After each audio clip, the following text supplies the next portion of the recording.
Hey everyone. For the next couple weeks, we're going to see the same formula of video gameplay, of Call of Duty, Rainbow Six, whatever it is, and then the podcast audio. That's going to be the way it is for probably about three more episodes after this. After that, however, we are going to have a shift of some kind. I'm not going to speak about what shift it is, how it's going to influence things going on around right now. But due to me graduating high school and getting in the next step of life, I will be able to express more creativity into things like this, spend more time doing this type of stuff. So it will be a lot different and a lot better. Things are only going to get better from here. I hope you stay with me these next 3 weeks. I have some very interesting topics. This one's getting to know a little bit about my buddy, and then the second part of this interview podcast thing, we're gonna talk a lot about politics, talk a lot about the things going on. That one is one you're really not gonna want to miss. We just have to lay the groundwork with this episode. The next week is going to be a religion one, and then the week after that is going to be some sort of get to know type, reminiscing on the past and talking about things moving forward with some people. There are going to be some really great episodes. I really don't want you to miss them. Without further ado, please enjoy this episode. All right. Hi, I'm Peyton. I like video games, movies, TV, sports, books, all the basic stuff. Interested in the world, watch the news, all that crap. That's pretty much what it is. So when it comes to movies, right now we're recording this May 29th. I know that you said that you're going to go watch Rocket Man tonight? Seeing Rocketman tomorrow. Okay, tomorrow, For and sure then tomorrow. Godzilla the Seeing next day. Godzilla on Friday. What movie are you more looking forward to? I don't know, because like Rocketman's interesting because I'm given to understand that it's not like super realistic, although like it is, but they're gonna make it kind of fantastical, like it's supposed to be kind of fun. And I really like Elton John, big fan of his music, so that'll be interesting. But Godzilla is interesting because when I was little, my grandmother, for whatever reason, had like all the old Japanese Godzilla movies like in Japanese with subtitles, and I watched the bejesus out of those when I was little. So I'm like nerding out in the theater when I saw the trailer. I'm like, oh my god, that's Ghidorah, that's Rodan, that's Mothra. Like, I was so hyped. So I don't know. Probably Rocket Man, just because I'm going to see it with Devin and my sister, so that'll be cool. That's awesome. So I know you said you're a fan of Elton John. Do you have a I know this is hard, okay? I know this is not going to be easy, but do you have a favorite number one all time song of Elton John's that you just praise and love? Tiny Dancer. Really? Okay, the classic. Which is weird, cause like, well, first time I said that, it's really odd, cause I was listening to it in the car song, and I was like, this is the best Elton John song. My mom, I thought, was messing her, cause like apparently it was like her mom's favorite Elton John song, and I'd never met her mom, and like I have like certain weird things that like apparently I like that she did too. Like my favorite candy's candy corn, which is like really odd. Most people hate it, and her mom loved that. And like I said, I never met her, so that's like a weird thing about Tiny Dancer. Well, I would say, in my opinion, the best song is your song, our song, one of the two. I That'd forgot how it's definitely be my pronounced. number two. I love your song. It's so I learned beautiful. that on the guitar. Big fan of that one. So as you just say, you play the guitar.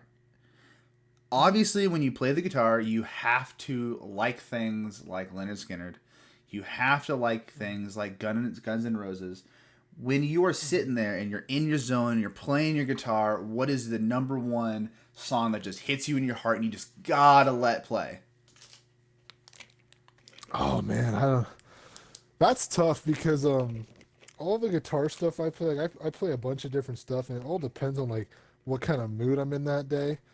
Like sometimes it's definitely it's a 12 bar blues day. We're going with the Stevie Ray Vaughan. We got the Muddy Waters, the Smokestack Lightning, Howlin' Wolf.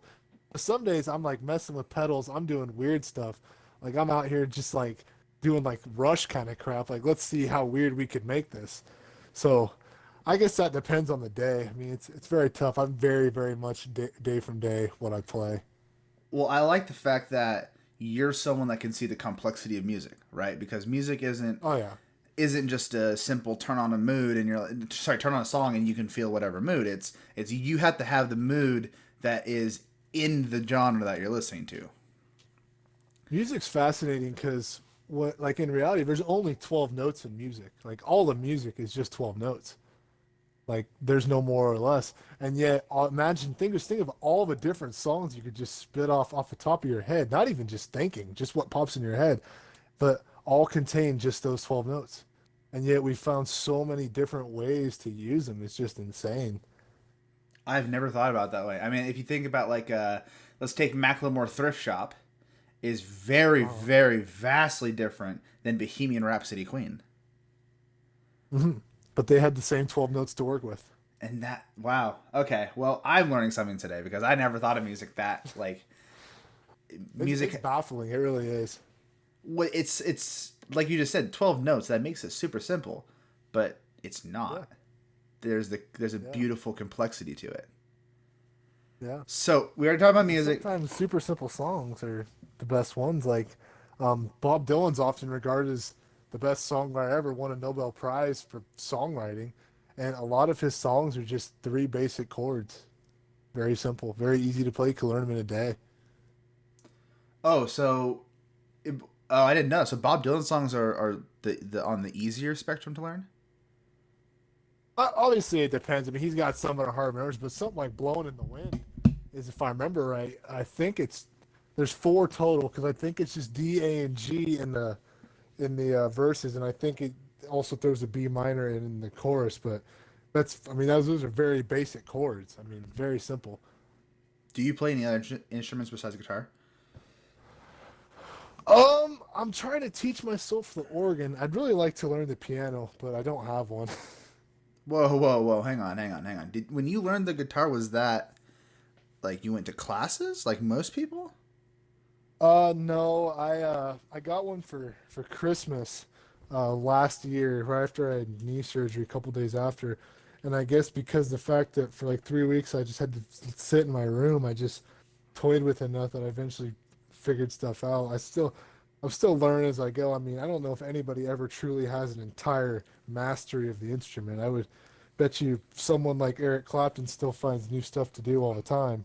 I just throughout trial and error and experimentation, I figured quite a bit out. Still learning though. So, correct me if I'm wrong. I want to make sure I have all my details straight and not make a fool of myself. But you've made some of your own songs, and I believe you put them out on SoundCloud. Is that where you put them? I have, yeah. So, okay, hang on. Let me wrap my head around this. You had knee surgery, which we can get into later. You had knee surgery. You had so much free time that you just decided to teach yourself an instrument. And now you're at the point, I don't know if you're still making music, but last time I checked, you're still making music. Hmm. And all just because this started because you just had a bunch of free time? Well, I've always kind of wanted to learn the guitar ever since I got Guitar Hero when I was like 7. But I guess I saw the opportunity. It was really a lot of it was because of my knee injury, because it was pretty obvious that there was a very, very high likelihood that I was never going to play football again, that I was going to have all this time. And I was like, well, I guess the time is now. I, that's just, I mean, that right there is just a beautiful story just because of you literally decided to pick up a possible life changing hobby just because of a knee injury. You made something that was probably a hard time for you because you love football, right? Or you love Oh, football. I don't know if you said. that was definitely the lowest point of the low. And you were able to accomplish like something astounding that most people can't even. I can't learn an instrument by myself. I can tell you that much. I've tried. It doesn't work out for me. Uh, I guess it was just it. I really, this sounds probably pretty arrogant, but I'm really one of those people that if I just set my mind to something, I'll figure it out. Like, and I just really set my mind to it. I really wanted to. Um, that's part of my problem with school though, is I don't really care. So if I don't really care, I can't force myself to set my mind to something, which is I wish I could. It's whatever fascinates me, I'm gonna go down the rabbit hole to the bottom. And that was just something that really fascinated me, so I went down the rabbit hole to the bottom. Do you have a next step? Because for people not listening, we are both graduating high school this year. What's your? Do you have a next step for what you're gonna do? Are you planning on going to college? Are you planning on just Yeah, pursuing? I'm going to Oregon State next year. Oh, we're gonna be mortal enemies, my friend. Mortal enemies. Is there a particular field you're wanting to study? Pretty sure I'm gonna major in business just because I'm not really sure what I want to do, and it's a pretty diverse major that you can do quite a bit with if you have it. So I'm gonna give you a hypothetical. Let's say hypothetically, you don't have to go to college in this world. I'm gonna give you Yeah. $20 billion, and you have 2 years to get back to me on what you want to do. What would that be? What would that ideal goal for you be? I definitely try to make it as a guitarist and songwriter What if I had about my dream. what about that is so appealing to you? Because I mean, I know you love guitar. We just talked about that. But besides for the love of guitar, what about the music industry makes you, crave for more? Well, I think I'm not one of those people that would want something like that for like fame or notoriety per se. Like what I think would be really cool is like I watch a lot of documentaries and like I was watching one about Oasis, one of my favorite bands, and I don't know if you ever heard the song Champagne Supernova, but it has this ridiculous lyric in it, slowly walking down the hall faster than a cannonball. And Noel Gallagher, guy wrote it, is like, what does that mean? I have no fucking idea, but 50,000 people sing it back to me every night, so it must mean something.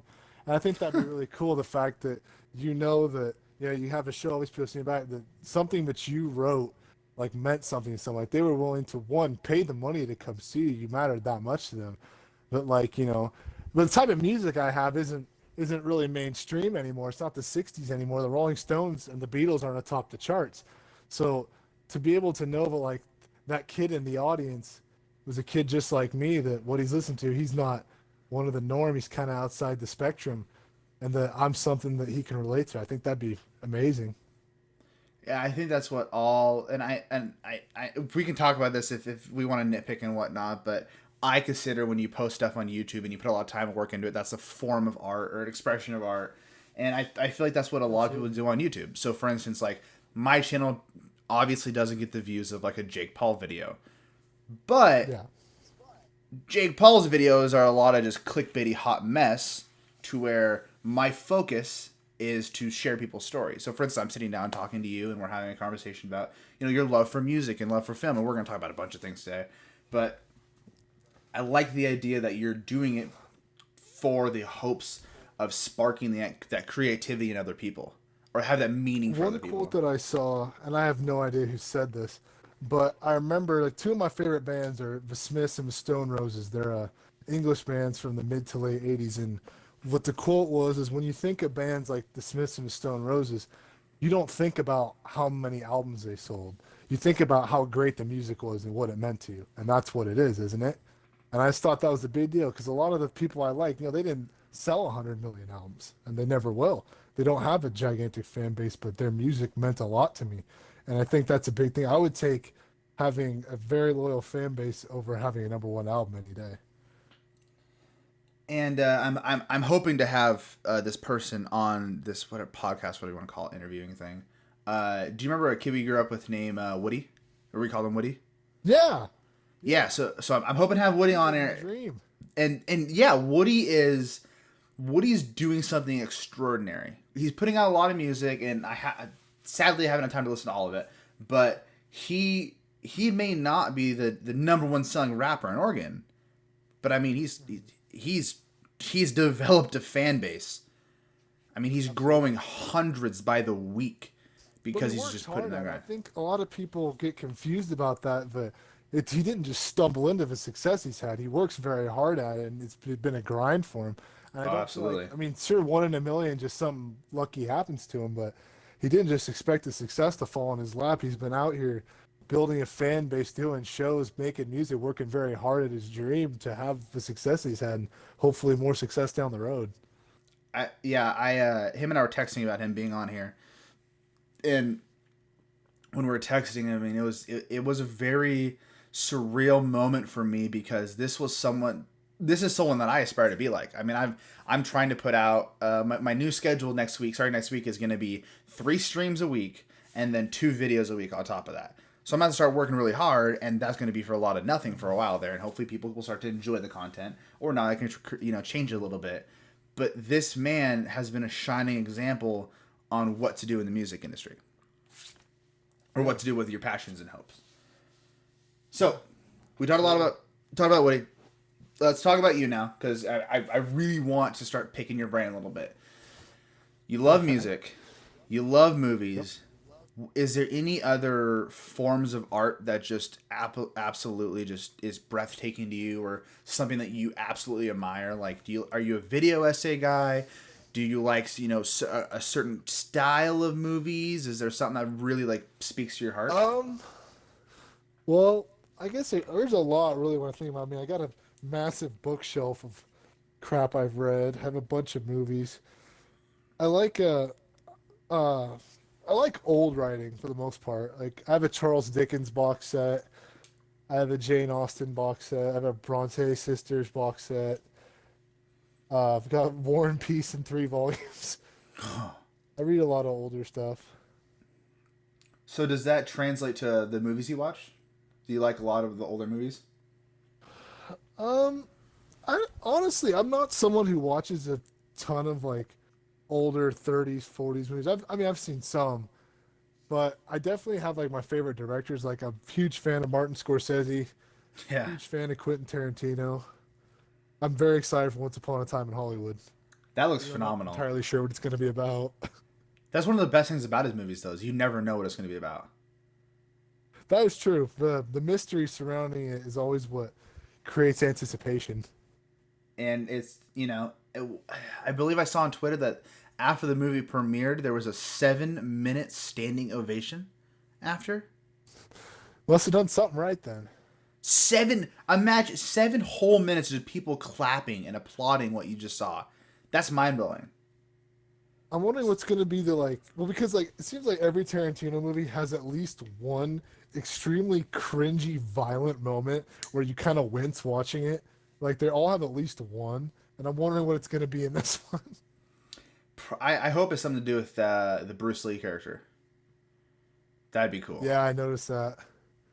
So to talk about the cringy, bloody stuff, have you seen any of the John Wick movies? I've seen all three. I saw John Wick 3 last Friday when it came out. So what was your thoughts on that movie? And we're okay to talk I about liked it. spoilers.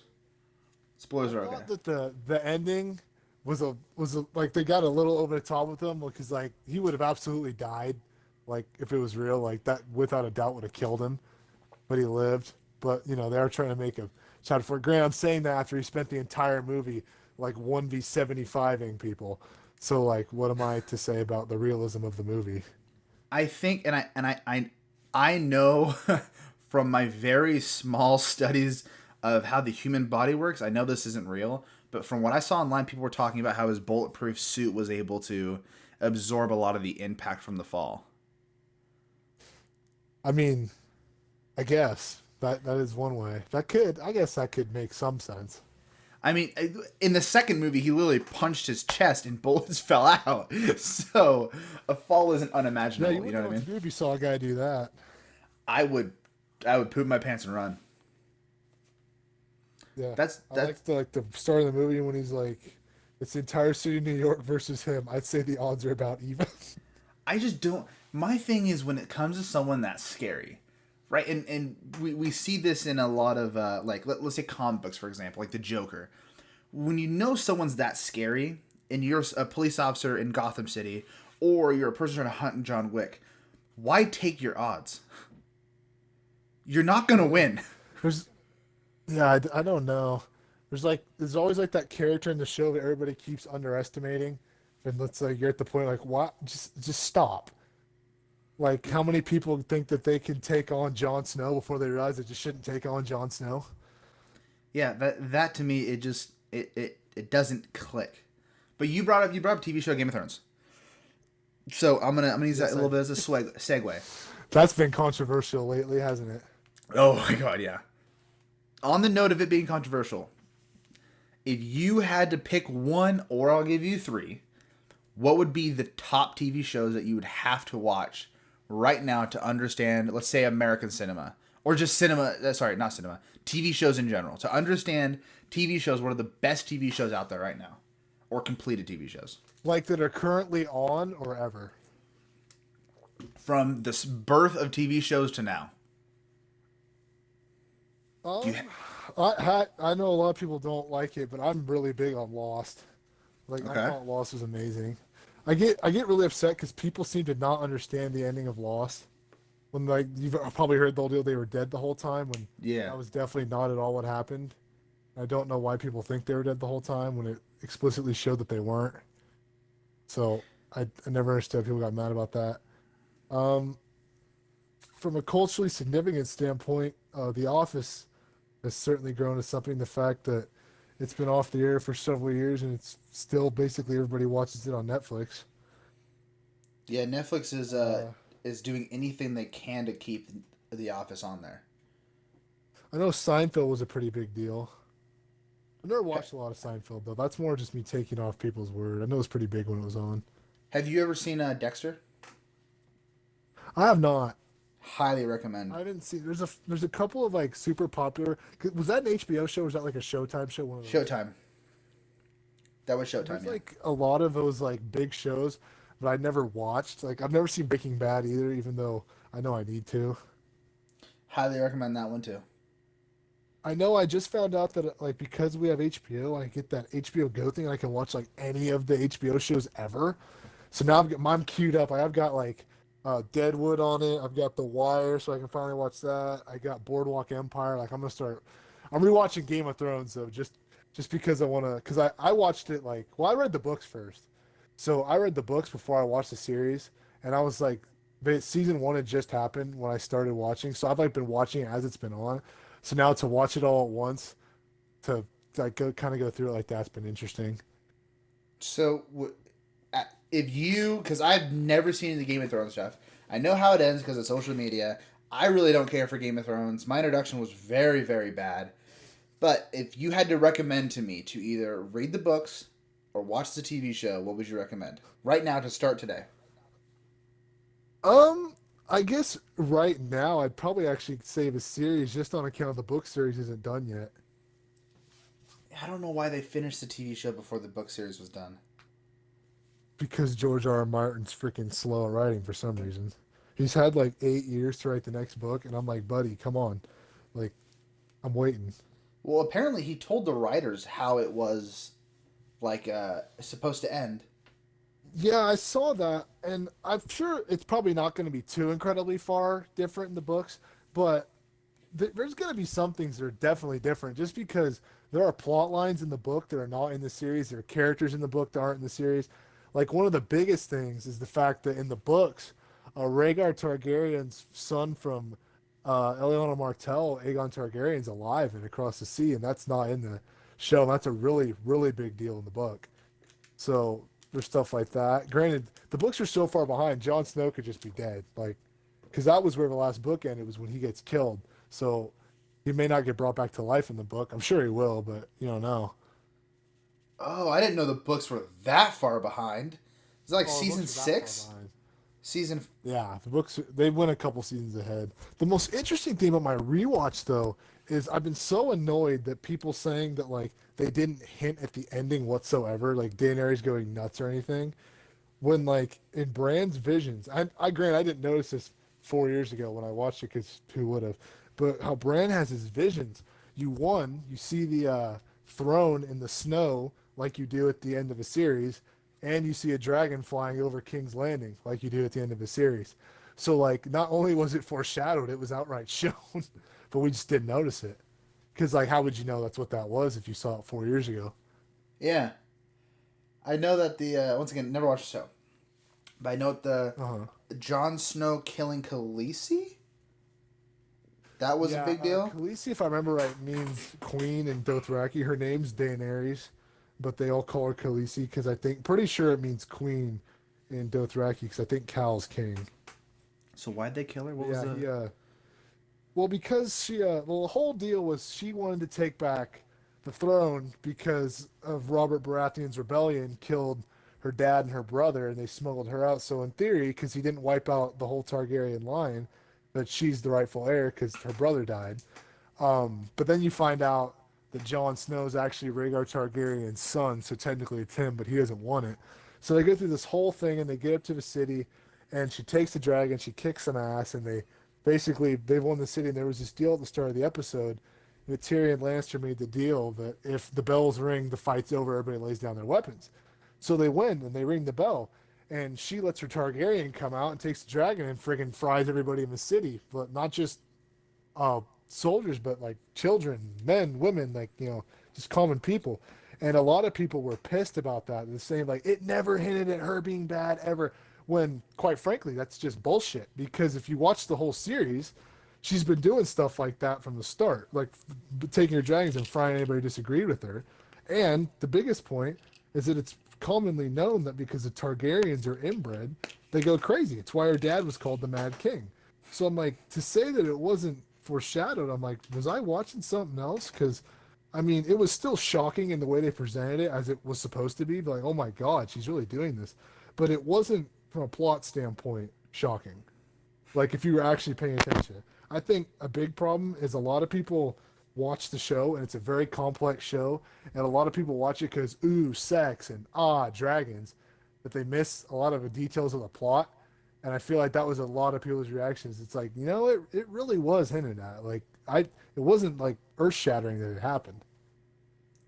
I don't understand America's or just TV shows obsession with incest. I was watching a video on it earlier today. Because yeah, I saw there was a video about that, but like there's a ton of incest in TV shows. Why? Like it just doesn't make sense to me. Well, in this one, in game, or at least in the books, it is supposed to be old timey. They did a lot of that crap because allegedly, to keep the bloodlines pure. But even in that series, like it's frowned upon in that world. Like, because one, the Targaryens are all inbred because they want to stay pure Targaryen, but it makes them crazy. But then, like, because the whole controversy is that the king's kids aren't actually his, it's his wife and her brother, and that's like very obviously by our standards frowned upon. By them, they're like, oh, that's not cool. So in that world, it's heavily frowned upon. They're not just okay with it. It makes me think of that meme of Alabama where it's keep it in the family. Come here, sis. Yeah, that's gross. Oh, yeah, I man. can't even imagine. Your family tree shouldn't go sideways. It's crazy for a reason. Because the city we live in, everyone's related. It seems like it. I mean, I can name, I think, 5 or 6 people in my school that I'm related to because of marriage and blood. And 2 of them are in my grade level. That's disgusting. Yeah. So, I don't know if it's because people stay here for a long time, that everyone just has family, because they love it here, or they're stuck here, or if it's because, there's some yeehaw type stuff going on. But something's in the water, I'm hoping it's the former, not the latter. So let's you know what, let's take a step back from incest, okay? Let's go to something a little more easy to digest, because you play video games, correct? I mean, you said that earlier. Oh yeah. What are your thoughts on the rebirth or resurgence of Minecraft? It's amazing. I'm excited. Why? Why is that? I don't know. It's just I played because it seems to be a big reaction to Fortnite, and I played Fortnite when it came. Like, I'm not gonna sit here and be like, I never played that shit. Like, I played Fortnite when it came out, first couple seasons. It was really cool when it started because there wasn't a whole lot of big games that it came out. It happened because Call of Duty World War II kind of disappointed a lot of people, and nothing really big was happening. It was a free game. It was easy to get into, so. It was cool when it started because it was like the only people who knew about it were people who played video games. So it was really cool. Like, it was just our own thing. But then, now it got a little too big for its boots, and now it's everywhere. And now it's a bunch of 5-year-olds emoting at you in Walmart, and it's like, okay, this isn't so Cash Money anymore. I mean, I liked it when it started.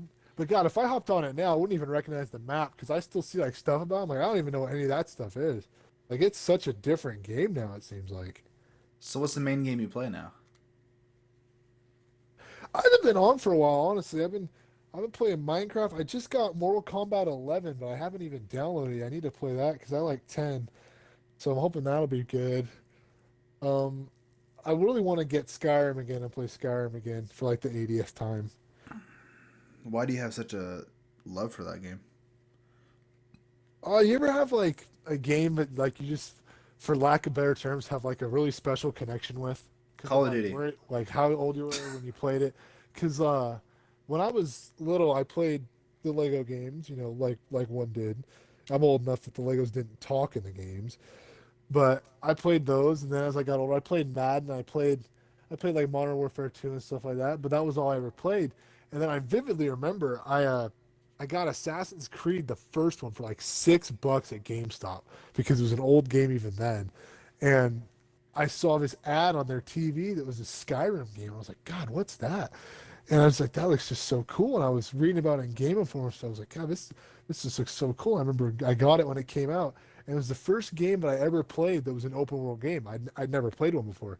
So to me, when you left that cave at the start, and I could just go wherever I wanted and do anything, it was just like holy crap! Like, that was just a big deal to me. I was like, I think like 10 or 11, and that was because the whole time I had a 360, I never had Xbox Live or anything, so it was just me playing on myself.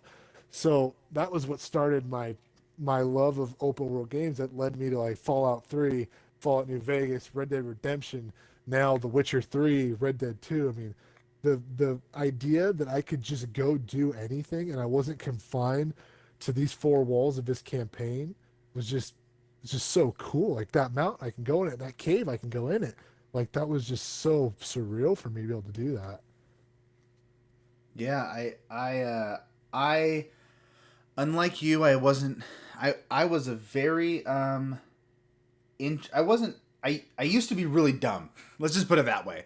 I used to be really dumb. Now I'm a little You smarter. are. Uh, I wouldn't say I'm a lot smarter, but I'm a little smarter. And I would just play Call of Duty because Skyrim at the time was too complex. Because there's too many moving pieces, my brain couldn't process it, and I would just get stuck, trying to run up a hill. Like, why does this work? And then a dragon would just come and eat me. See, And, I think about that now. Like, I never realized at the time, like, how little I actually understood the game when I first played it. Like, the crafting of potions and the leveling up system and stuff. Like, I realized, like, I really didn't understand what I was doing at the time.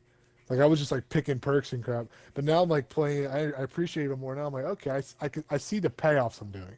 Like, I see what I'm doing, which was, I've enjoyed it the more and more I've played it, honestly. Like, the more I play the game, the more I love it. so when we talk about heroes of games, you seem to like games like Skyrim. I believe in our conversation before you've talked about you like games like Fallout, and you just mentioned Red Dead Redemption, right? Hmm. So when it comes to I'm just gonna assume that you are in your head and in video games you're the hero of the story. Is that a correct assumption? Generally, I tend to play as the good guy, yeah. So I'm gonna give you a moral and ethical question. Okay? We're gonna have a little Okay. conversation. I'm hoping to do a video on this, so let's not talk about it all the time, the whole time. Right. When it comes to heroes, do you think that heroes should kill or not kill? And why? Um, I suppose it depends uh, on what they're going after. Like in Skyrim, for just I guess a game example, if you come across some bandits trying to rob this woman and her son, I mean, it's either you kill the bandits or they're going to kill you. So that's like a thing with like war. Is you talk to anybody who went to war, most people, but except for a select few, even in a situation like that, don't want to kill somebody. But it's the principle of I have gun, he has gun. It's either I kill him or he kills me. And I guess in a situation like that, it's just a matter of trying to survive. But I mean, if you can, like was like in the game like the Batman games, if you can take care of the problem without killing somebody, by all means do it. But if it's you or them, I mean, I guess it's a situation you don't ever in your life want to be presented with. But if it's you or them, you got to hope it's you. That's a fair point. Like, so we both have watched all three John Wick movies. We'll take John Wick as an example. In the Yeah. first film, not so much in the second film, but in the first film, he was actively seeking them out. Oh He yeah. was trying to kill them. They shouldn't have killed his dog, man. And that was the joke in the third film. But in the Yeah, second like, I was like, trust me, I know. and then Halle Berry did the same thing he did. Once her dog got shot, she's like, "Oh my god, I gotta kill everyone." Go Uh, shoot a man's dog. And her dog was fine. That okay. Anyway, so not the point. At first, I thought the dog was dead. I was like, not again. Yeah, not again, really. Thought we were going But through that all over again. in the second and third film, he's really just in a self-defense mode. Do you know what I mean? Yeah. I mean, most people just want him dead. I know a game series. It's by far my favorite game series, but tackles like you don't even realize at the time, but like it goes through major moral questions. Is the Metal Gear Solid games? I've never been able to follow the storyline because it doesn't go like Oh like man, it's called 3, 6, 4, then back to 1, then 2, then a part of the order is 3, 5, Metal Gear, Metal Gear 2, Metal Gear Solid 2, 4 is the order, and then Peace Walker is between 3 and 5. what was the game that came out in like 2014 with the guy with the blade? You The slash Phantom things Pain. up. Oh, Rising Revengeance. That one sucks. Okay, that was the only one I ever played. Yeah, when you You're, compare, it's so different from the other ones. I just love the story. It's my favorite story across any medium, like any, like compared to like I've even read like the Lord of the Rings, and I prefer the Metal Gear Solid story. why is that? Why do you prefer it? I don't know. I just thought it was so interesting, the way that it does so. Because obviously some of it was like intentionally overdone for stylistic appeal. That's a very common thing with a lot of stuff in Japanese culture. A lot of things they like overdo it for cinematic appeal, and it makes it really interesting. And that was definitely there because Hideo Kojima is Japanese, the guy who wrote all of it. And I don't know, I just thought the story was fascinating. But it definitely took me because I played him once in release order and then I played him again in chronological order. And definitely the chronological order makes the story make a lot more sense. See, I'm a video game snob, and I really don't like playing games with bad graphics or bad controls. I don't think I can do Yeah, that. it was a little hard to play like the first one when I did because it was a 15, almost 20-year-old game when I played it. But I'm sure that Metal Gear Solid, when it came out in 1998, was just earth-shattering the way it was. Because I mean, I'm sure it was pretty smooth stuff when it came out, but you know, we've had enough time go by. I mean, like Halo and Call of Duty haven't came out yet. At that point, it wasn't even commonplace to use the triggers to shoot yet. Like that's how Yeah. old that game is. What are some of the you talked about raising these big like ethical questions? What are some of the things it brings up?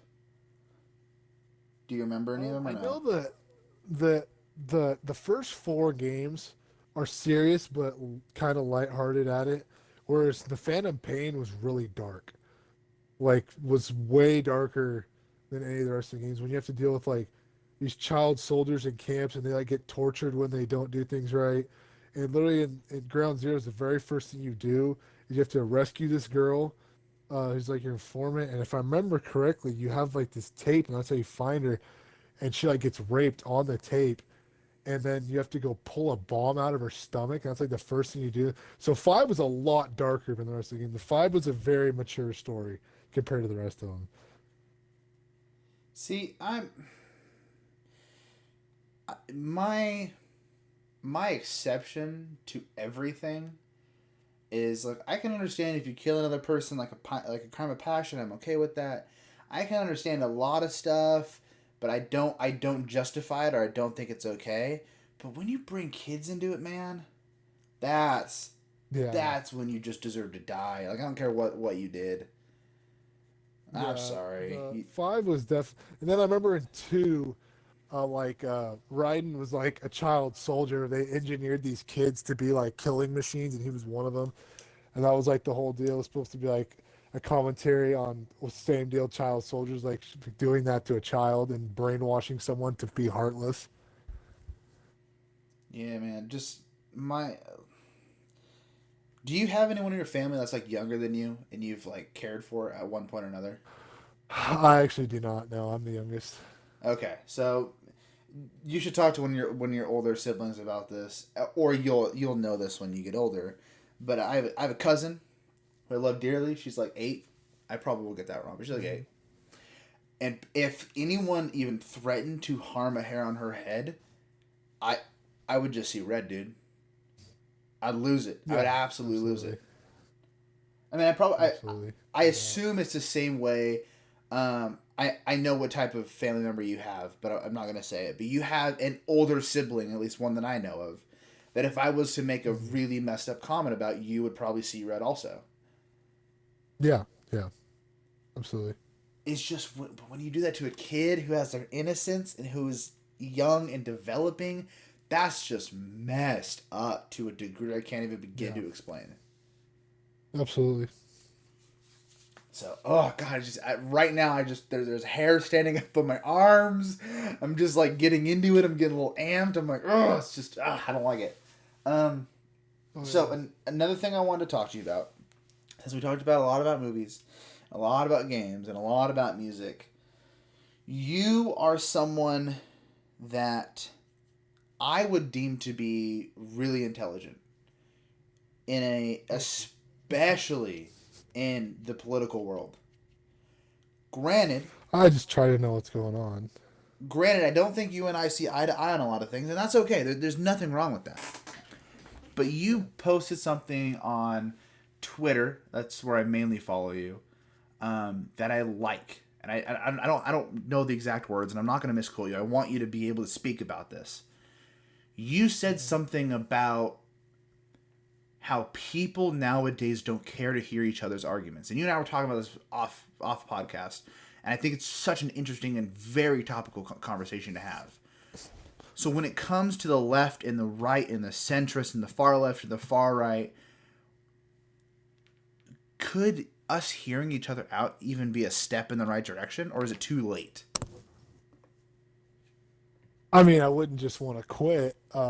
I definitely think it'd be a step in the right direction because, I mean, for a long time, it's how it was for a long time.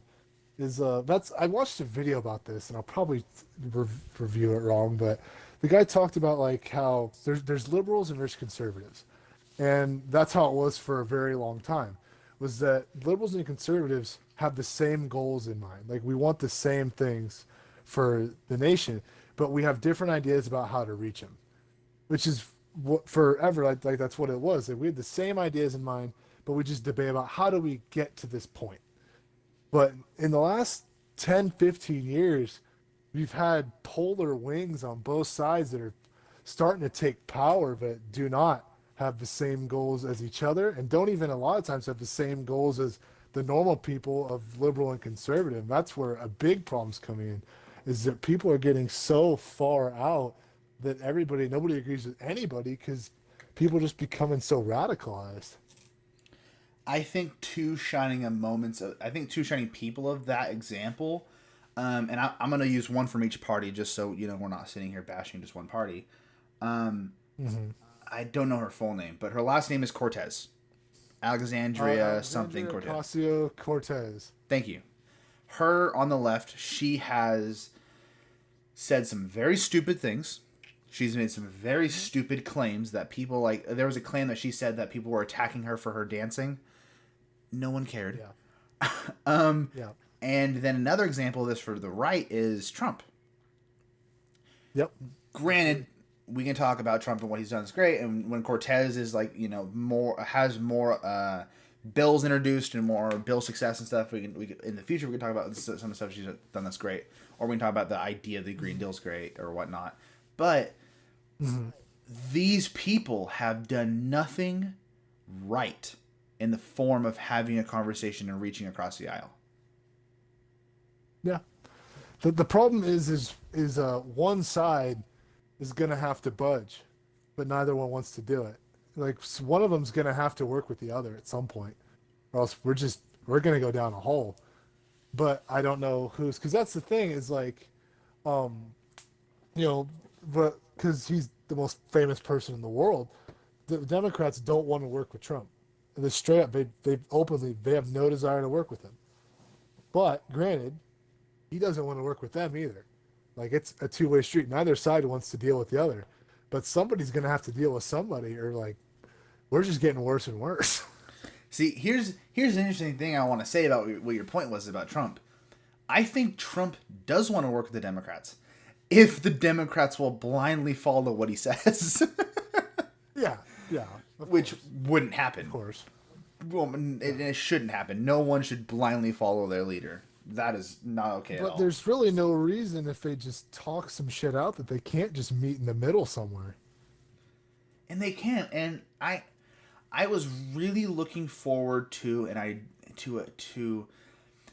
So I'm a little I'm slightly Republican. I'm pretty in the middle, but I'm slightly Republican. And if you want, we can have some civil discourse about some topics if you feel comfortable with that. But I was really hoping that the Democrats, when they started winning seats back, would be able to go, you know what, we're going to take the high ground this time, and start working things out. But instead, they're just sitting there crying about impeachment. I don't get that. My thing about that is like impeachment isn't a never you that shouldn't be your goal ever. Like because I think a problem with a lot of young people is they either didn't live through it or weren't old enough to remember the Clinton impeachment. That was a very serious deal. That was an embarrassment to the country, to the world. Like impeachment should be the last. Like you, that's if like you absolutely have to. And I'm sorry to piss them off, but they don't absolutely have to. Like it's gonna be more productive for everybody than if they're just like, well, it's not gonna happen. Let's try to let's try our best to make because let's say that they absolutely try to work with him and he doesn't. Then they can have for the election. You see, we tried, and he's not willing to get someone who'll work with us. I mean, I feel like that makes them come out looking much stronger than just kick him out. I mean, I don't think that looks because all it does is they need to try to persuade people to vote for him, and anybody who doesn't want an impeachment is going to be like, I don't want this. Like, that's bad. I don't want that. I can with confidence say if the Democrats were to starting tomorrow take the high ground, stop dealing about the stupid impeachment stuff, and start to work with Trump, and Trump then takes the low road and starts hating them and whatnot, they could win the election. They can start to win tons of elections. Because they would be the bigger men or bigger women or just bigger individuals. They definitely come out looking like a stronger party, actively showing that they were trying to work with him, and then him just being like piss off. They'd be like, "Hey, look, we tried. He doesn't want to." And then vice versa to him too. If he tried to work with them, like truly actually try to work with them, and they said no, he'd be like, "Look, they just want me gone. They're not actually going to work with me." Like it works both ways. And then if they both did it, and they just worked well together, we'd have a great election because no matter what, it'd probably be okay. If we had a president and a Senate and House of Representatives that all were able to sit down and talk things out, we'd be, you know what? World War III would never happen in that case, man. That'd be wonderful. Honesty. A lot of times, the problem is so many is they just want to serve their own self-interest is what annoys the hell out of most people. Well, it's why I no longer want to go into politics. I mean, so I just like... Go on. Well, you know me. We've been at least acquaintances since like a middle school or late elementary school, something like that. Yeah. You know me, and in the last 3 to 4 years, people make jokes, and I am your current ASB president. People make jokes all the time. Jake's be president one day or whatnot. A mutual friend of ours, Patrick, when I was texting him, he sent me a text saying, "Oh, when can I donate to your campaign?" Just like making a joke. I do not want to run for politics anymore. I can't. Because I know the second that I do, and it's the same thing with ASB, the second that I did, it became just appeasement process to where all I did was just make other people happy. And I didn't do anything for the student body. Absolutely, that's how it is. And every time I tried to do something for a student body, it was either met with backlash and ridicule and hatred, to the point to where I resent a lot of the things we do now. Like, did you go to the thing this morning? Senior Sunrise? I did not. I didn't. So I didn't go to this thing this morning. You not going is totally fine, right? You didn't have to go. You didn't want to go. I'm ASB president. I'm sure they got mad that you didn't. I got so much slack I can't even begin to tell you. Literally every class today, I got crap from teachers, from students, from all that. And I told them, here's what I said. I said, the things that actually matter in our school, no one's paying attention to. No one's paying attention to the suicide rates. No one's paying attention to the actual dropout rates. No one's paying attention to how we can figure out to get kids that aren't academically well into CTE programs to graduate, to give something to care about. But instead, you guys want to care about goddamn senior sunrise. Great. Congratulations. Great job. I'll get off my soapbox. Just on a bigger scale, it's the exact same thing in Washington. It doesn't make sense. It's a popularity contest. And I really wish, and the reason why I've never brought this up to you before is because I would not want to subject you to it. But I really wish someone like you, or even, I'm not going to say last names, but even like Mason, was able to get into the leadership program and was able to see what was going on and then try to fix it from the inside out. Because if you look at the leadership class, 95% of them are just popular people. Yeah, same I thing in felt the Washington. same way when I was there. Was that you just got shouted down? Is how I felt. Because it was like, the problem is I thought the whole point of everything you're supposed to do is to bring, and you're never going to bring in everybody. That's just impossible. But to get the most possible kids you can involved in school. Because the problem is I felt like most people, they just do stuff that they think them and their friends would like, and they don't think about all the kids that they walk by in the hall every day that aren't their friends and don't give a fuck what they do with their life, that do their own thing. Is I feel like, you want to bring those kids in. Those are the kids who don't want to go to school. Those are the ones that hate you guys. Why don't you extend an olive branch and be like, hey, we're all one class. Why don't we just do some stuff together? That's how I felt, but nobody seemed to care how I felt. Your voice is, I can confidently say your voice is something I really wish I literally am recording this, so I can take this back to leadership and show them, because we're missing that. I'll tell you right now, because this is how I feel. I was like, I just feel like it's the same, but you put that on a big level. I feel like it's the same thing with national politics. People talk that's why I hate about literally every elected official is they all act like they understand. It pisses me off when someone like Bernie Sanders, he's a millionaire. He owns several houses, and yet he's acting like he understands what it's like to live with nothing. And it's just, they all like that. The left, the right, they all do that where they act like they understand the common person. I really hate when it's always this old white guy talking about how bad it is in the black community when you know damn well that guy's never been there. I know it was a quote from Malcolm X, you should really question the white man's motive on helping the black man when he feels like he needs to run the show. Why don't you go talk to somebody who's actually there? The people who are actually in the inner city trying to make the difference, you never hear about them. It's always people on C-SPAN. They're like, I believe in helping them, but they never do anything. They never be there. They never go down there and help. Martin Luther King was so powerful because he was living what he was talking about. He was just a guy from Mississippi, or maybe I probably said the wrong state, but he was just a preacher who believed this isn't right and gathered support, but he was actually there. He wasn't a politician in Washington. He was just a guy. Yeah. And that's what I get so mad about is all these people, they act like that they're in the know about what's wrong. They're not going there. They're not getting off their private jet and going there. They don't really care. They want to win elections. They'll talk a big talk and they'll promise all these changes, but it never happens. Meanwhile, the people on the ground in the place doing the fight, you never see them on the news. It is truly sickening to me, especially that case. I believe it was in Colorado, to where there was a shooting in Colorado, and then there was an assembly held, and then two politicians came in and started to make it a political thing, and all the kids started walking out. I bet. I know this isn't the first time, but people are starting to get sick of the just political bullshit. They are. Yeah. There's got to be a politicized issue now. No one wants to sit there and just eat crap anymore. Yeah. And ridiculous. I mean, we can sit here and think about it all day and talk about it, but I wish there was a easy flip solution of just great, let's get everyone out of office as self-serving. There's not. I mean, we can try to put term limits on it.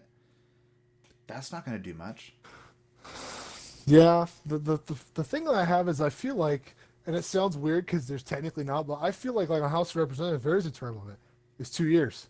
It's up to you to vote them out, and that's how I always feel about that. Is like people complain about then vote them out. Like that's why they only get 2 years. Like if it's bad, just get rid of them. People don't seem to want to make change that often. Yeah, I mean, look at our state. How long has what is his even name? Pete something? Not DeFazio. Pete. DeFazio. Peter, not I Peter. freaking met him in DC. I went to DC Oh, this summer and I got like tours of like the White House and stuff. And it was all through his office. And I have a picture with him. oh, that's cool. But I mean, I'm not gonna speak on his campaign stuff, but we've had him for how many years? Oh, at least like I thought he was like the longest serving congressman in the U.S. I thought That wouldn't surprise me. he's right up there. He's been there as long as I've been politically cognizant, so like middle school. I think he's been there since like the '80s. Like he's been there forever. Oh, really? Okay. Wow. Yeah, he's been there a long time. But like even the problem I have with a lot of these people is like, can he name to me a piece of legislation he was instrumental in passing? Can I? No, absolutely not. I mean, can he?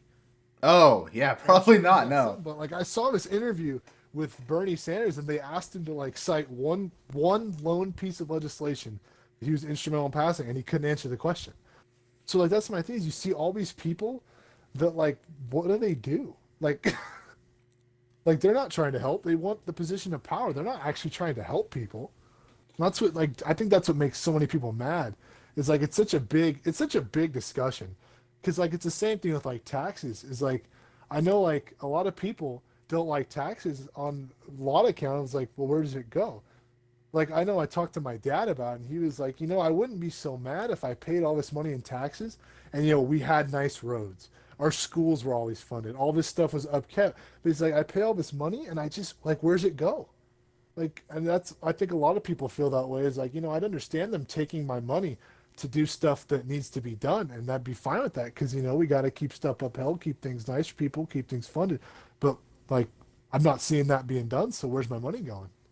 There's a J. Cole line in his newest album to date right now, about it's 2019. Like why can't I just do all this on a phone screen? You know what I mean? Like why can't I see the Yeah. percentages of my money going to places? Yeah. We have the technology and the information. Why is it just not available? See, I don't think that like when it comes to like spending at a federal level, I don't think we have a lack of money. I think we have a waste of money. Because I mean, we know the amount of pork barreling crap that's done that is just like, wasting money for us to publicly fund it to make people rich. That like if we cut, I think if we cut all that, we'd be going in the right direction. But like a lot of stuff we spend money, I'm like, what? Why? Like, why wouldn't this go somewhere else? And then we complain, oh, we don't got money for the stuff we need. Well, what'd you do with all the money? Like, you got $3 trillion to work with. Like, Well, we're also in so much debt because we're such piss poor at managing it. yeah, absolutely, no How doubt about it. how can we keep digging our own grave deeper and deeper and deeper until we fit all the American people in there? Yeah, it's a pretty bad deal. To we just got so much debt. Like, I have absolutely no idea how to fix that. And I don't think anybody does. I mean, I think they're kind of pulling if I don't look at it, it'll go away. I think that's kind of their plan at the moment. the truth is, and this is a really messed up and warped truth, we're gonna need something like another world war to be able to pull ourselves out of Yeah, this. war stimulates economy. And what 23 trillion is our new estimate? Something like that. Oh Jesus, it's up even more than I thought. It's somewhere around 20. I think it's anywhere between 21 and 23. God, last time I looked was 20, so it's gone up. Yeah, at least that's just off the top of my head from last time I looked. That could be wrong, but in time records, I think that's about where it's at. But long story short, we need a lot of money to get ourselves out of this, and we can't just all print it. I know we have a fiat system and all that, Let's just believe that our money One of the means big something. problems that we're dealing with now is how bad Social Security is because of the gap of how many people per generation. Because the baby boomers are all getting adult or to old now, And, people had 4, 5, 6 kids at a time versus now the average is like 1.2. You've got a lot less people working now purely just on a population basis, and it's hard to try to wait for those people to come of age to catch up. That's definitely one big problem. Well, we also in the '80s they started taking money out of the fund because they had Which quote they weren't unquote so supposed much to of it. do. It- Yeah, if they wouldn't have messed with that, it'd probably be fine. But they decided they needed to touch that for some reason. And the debt didn't go down during that time, by the way. I'm pretty sure the debt went up No, even I know. higher. I just Yeah, but they always one thing people forget about that is they always want to cite the debt whenever they age, but they do have to think that a lot of that money was because of the Cold War. The arms race was getting pretty big around there. We went into pretty big debt because of that. yeah, and I know in the time it was important, but looking back on it, like what do we have to show for it? Like we stopped the Russians, yeah, but We were just basically hell bent. We were going to outspend the Soviet Union. you know what would be great right now for economy? And I think maybe a space race. That'd be interesting. That Like would be interesting. That's a, We're gonna have to start heading that way at some point. actually wanting to colonize other places and developing new technology and whatnot. Like I don't know if you ever heard my opinion on climate change, but I said in one of the podcasts, I said even if it isn't real, I want to believe that it is because it would cause us to innovate more, right? I want electric cars. Those seem so cool to me. I want solar power I feel like roofs. that will definitely happen. Like I feel like people, but like people, I think, but you can just like snap your fingers, and we're all going to be driving electric cars. And everybody's house is going to be solar panel, and that's just not how technology works. Technology moves fast, but not that fast. Yeah. Like I feel like now electric cars are like how automobiles were when they first came out. Like only certain people had them. Most people still had the horse, but over the course of 20, 30 years, then it became cheap enough for everybody. So now everybody has a car. And I feel like electric cars are the same way. Like right now, only some people have them, but inevitably, with enough innovation, it'll become obsolete to have an internal combustion engine. And that's what you want to strive for, is that you get to a point where, like, because that's what it is. You have to make it so that the consumer, it's more valuable for them because people want value. That's what we do. So if you make it so it's cheaper and more efficient to run an electric car, and you'd actually be going backwards having a gas powered car, people are going to buy electric cars. If it's cheaper to run your house on a solar panel, people are going to get solar panels. Like you have to like innovate your technology to make it so that's what's better. Like people will want it's better, but you can't just like overnight have that change. It'd be nice, but And I read somewhere, I don't know where it was. I really wish I had the study or something on hand. But we are not moving at the rate that we used to move for developing new technology. We're slowing down because we're not developing as fast enough as predicted because we were expected to come out of the 2010s and then just have this massive boom. And we are in some cases like the AI industry and other places, but phones. we are not our processing units and computers and whatnot are not going as fast as predicted, which is scary because we're not moving at the rate that we need to move. Mhm. You think about like from like 1850 to 1950, the amount of technological boom that we really had in such a like you look at the however many hundreds of thousands of years of human existence compared to like 100-year window, we found a lot of shit really fast. I Yeah. mean, we went from in not in really like even today that's like about like 170 years, which sounds like a lot, but if you look at society, that's not very long. We went from not really having like the railroad didn't exist to everybody has a computer in their hand that can like surf the web. I mean, we've done a lot in a short amount of time. When you really think about it, it's kind of incredible. Versus Oh, it like is. during that time you died from a cold, versus now we can prevent plagues from spreading with vaccines. I mean, that's insane. I was listening to like a short rendition of Call of Cthulhu by H.P. Lovecraft, and Mm-hmm. apparently in his dystopian future, where Cthulhu's real or like alternate timeline or whatnot, or Cthulhu's real in his world, humanity was never supposed to innovate this fast. Humanity was never Probably meant not. to get to where we are. Because, I mean, if you think about it, like you just said, in that 100-year period window, imagine going back to that window at the beginning, 1850, and saying, hey, by the way, in 100 years, this is what's going to be. No one would believe you. Yeah, I bet you if you went to someone from like the 40s and told them what crap we'd have now, they'd be like, no way. Yeah, exactly. Like, so it's just kind of gotten too good for too advanced for our own good on account of there's always been people never want to talk about this because it sounds horrible, but nature's always had a way of keeping our population in check. That you get too many people and a plague sprouts up, but like now, plague sprouts up and we kill them. So like that's part of a problem. We got so many people. Is for a long time nature was smarter than us, and now we just might be smarter than nature. I think that's where the idea of like zombies and stuff comes from, is because people are scared that there's gonna be this mass epidemic, and it may not be like the dead rising, but it's gonna be something that's going to absolutely wipe out a third or 2/3 of the entire world. Yeah, probably.